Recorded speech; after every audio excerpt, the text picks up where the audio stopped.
Okay, thank you everyone. Turning over.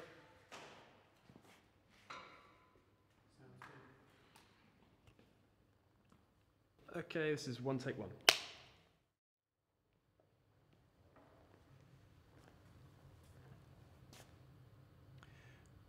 You graduates have every right to expect penetrating words of profound wisdom. Unfortunately, though, I'm going to have to disappoint you and present you with a multiple choice test. The only consolation I can offer you in presenting this test are that you may consult texts freely. The test is self-scoring, and you have a lifetime at your disposal to complete it. This exam will be proctored, though. The proctors will be two: the community in which you live, and hardest taskmaster of all, your inner self. The question: what do you do with your education now that you have it? And now that it is beginning to become obsolete, even as you sit here. Choose one of 5 possible answers. Choice 1. Put your diploma in a convenient drawer and close the drawer. Put whatever textbooks you've accumulated in a bookcase and close the bookcase. Put your mind to the dailiness of earning a satisfactory livelihood and close your mind. I should warn you that it will take a bit of doing to follow this course with the rigor that it deserves. You will have to take care not to read anything, except in the case of men, the sports pages, or in the case of women, columns of household hints. You'll have to choose your friends with extreme care to make sure that you don't rub up against any stimulating personalities. You'll have to build your own defenses against a world of complex realities that will insist on trying to intrude on you at the most inconvenient times, but it can be done. I've known graduates who have achieved it. They've wrapped themselves up in an apathy so thick that they are in a position to say, in all truth, no opinion, to any pollster who might question them on any subject. It's a choice that's available to you. Choice 1. Choice 2. Go forth into that waiting world, carefully assess the prevailing opinions, and then conform. Forget this theoretical nonsense that they've been feeding you here. You'll have your degree. That certifies that you're educated. Let it go at that. You can scan the whole of the daily newspaper as long as you make sure that it's a newspaper that agrees with you and all other right-thinking citizens on all critical issues. You are even permitted, if you take this choice, to buy 2 books a year, as long as you make sure that they're bestsellers. Reading the books is optional. You don't have to be nearly as selective in making your friends if you go this route instead of the first one. After all, about 80, perhaps 85% of the people with whom you'll come in contact fit nicely into this choice 2 category. It isn't that they're particularly talented at blending into the background. They are the background. You, too, can be a pillar of society, conformist. No strain, no pain. Well, almost no pain. The anguish of those moments in your middle age when you lie sleepless at 2 a.m. or 3 a.m.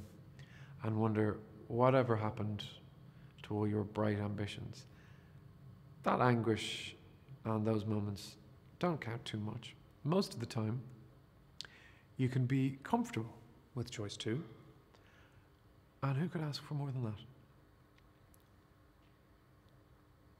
Choice 3. refuse to relax into the commoner forms of conformity. Find yourself, instead, a clique of the elite, an in-group, and conform yourself to it. You might imagine from that bare description of this choice that this would be a difficult thing. It isn't at all. There are just two requisites.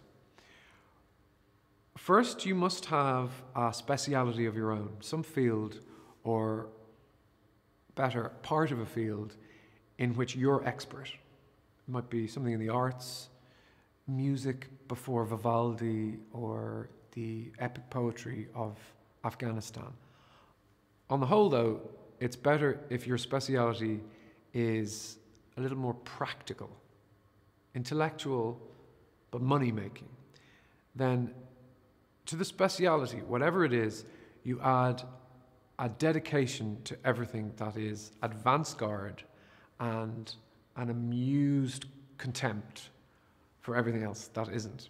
You mustn't read the daily papers, or at a minimum you mustn't admit it if you do. No bestsellers, of course, that goes without saying. Although you should read enough to be able to say it nauseated you so much you couldn't finish it. Choice 4. Choice 4, though, offers an alternative for those who cannot erase their political, social, economic consciousness. Join an extremist group. There's real effort involved in this at the very beginning. You have to study the various groups that present themselves and make your initial commitment.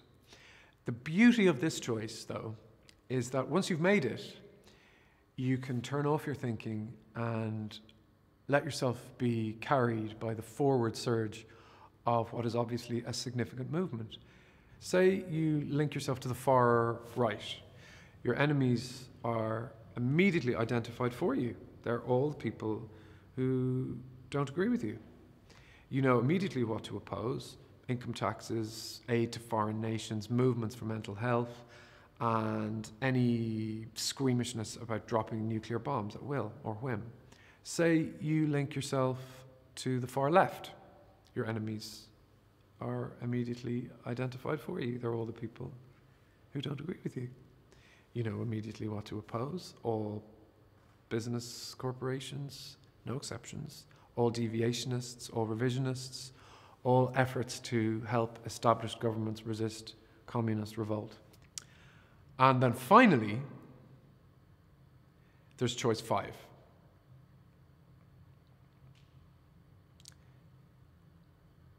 It's hard to state this one. About as close as I can come to is this: hang loose, but stay vibrantly alive. This one's strenuous. This one's demanding. Choice 5 would demand of you that you consider today's graduation no more than a pause to catch your breath before continuing the lifelong job of education. It would demand of you that you be your own unique best self. And there is no higher demand than that.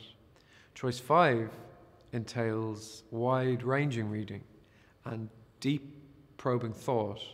It calls for a contradictory thing: a mind that is constantly open to new facts that dictate change, but at the same time is resolutely committed to what seems best at any given point of time. It calls for human involvement, a compassionate concern for everyone on this fast shrinking little planet of ours and for the generations to come. It calls for the resolute rejection of all stereotypes and insists on the thoughtful examination of even the most widely held assumptions that are too easily taken for granted. If only choice 5 involved only one thing or the other thought or action, it would be ever so much easier. It doesn't, though. It involves both. And if that weren't bad enough, this choice usually brings with it a certain amount of inner ache, because this way is a lonely way. Those who make choice 5 are never fully comfortable. They are nagged at by the realization that they could be wrong. They're prodded by the recognition that there still is so much to learn, and even more than that, to understand. They're made restless by their knowledge that no matter how much they do, there's still ever so much more to be done. Choice 5 people have to live constantly with an acceptance of the fact that there are no simple answers in this world, because there are no simple questions. This makes life exciting for them, challenging, at least intermittently rewarding, but comfortable, no. I would not urge choice 5 on any of you graduates. It asks so much of you. Any of the other 4 will see you through to age 60 or 65, retirement and a modest pension. They might easily do better than that and make you rich. In dollars, that is. 5 is there, though. One of the multiple choices on the test. If any of you in this class makes that 5th choice, I wish you'd let me know about it. I'd like to know better.